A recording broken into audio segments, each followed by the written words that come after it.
Since 1992, youth turnout rates for elections have been in a sharp and steady decline. For the EU referendum, it's thought that only 36% of under 25s cast their vote.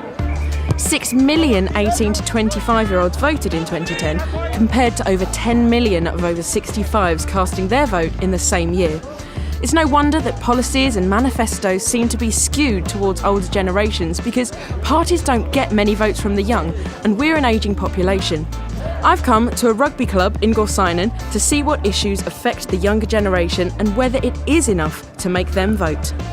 I think it is important to vote, but I actually don't have enough information. I don't know what to believe as well, because everyone says different things about different points. There's a lot of lies. I can't say I voted every time, but I have voted before. Have you registered? Yeah, I am registered. I am. I think when I understand it a bit more in a few years, I'll probably start voting then. You know, I will vote because it's for our future, but I don't, not really that interested in it. You look at the stats and then like a lot of old people are voting and not a lot of young people are voting. It's just important like they have their voice. They complain that like nothing's being done, but they refuse to vote at the same time, so it's just a waste of time and stupid. What do you think of the current Prime Minister? That's David Cameron now. Is that him? Is it David Cameron? At GCSE level in school, like you don't hear about politics until like A level. So I think for a start, you should be learning about politics in like a comprehensive school level.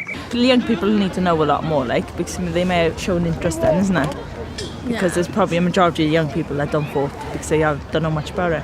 It's our voice as well, so our opinions do matter in the election, so I think it is important for all our age to vote. So then in future we can change things for our generation as well then.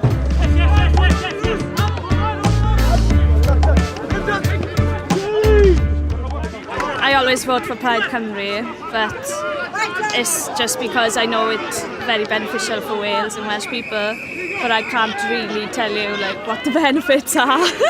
I'll probably vote for Labour because I'm working class anyway, so... Okay, so are there any like particular policies with Labour or anything? I just shared, because I come from a working family, it's just, you just vote Labour, don't you? Obviously Labour, in my opinion, you know, the manifesto stated that they're going to scrap tuition fees. So for me, that's less debt when I get older. So, you know, that's a key, you know, aspect I think is important to me. Anything from the Labour Party is a put off from them. So really, so you feel quite strongly anti-Labour? Yeah. So do you have any idea who you're going to vote for? Conservative. They know what they're doing. Labour's policy is like the living wage is like going from £7 odd to £10 is just too much of a gap, and like that'll just like cripple like some small businesses. Labour and Conservative is the two that's kind of battling in my mind at the moment. Other than that, there's not really anyone else I can look into voting for. I think the way the country's being run at the moment is alright, in my opinion, so I think I'll stick with the current government, in my opinion. Would you feel happy if Conservatives won? I haven't really seen the Conservatives' policies for this election, so I really wouldn't know.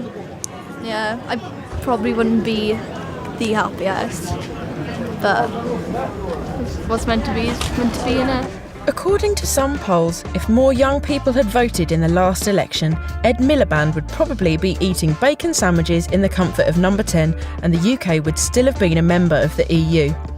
Younger people lead different lives to their parents' and grandparents' generations. It's now much harder to earn a decent amount to buy a house, save for the future, or pay your way through education. The voice of the young needs to be heard so that there is a balance across all the generations in how the UK is run.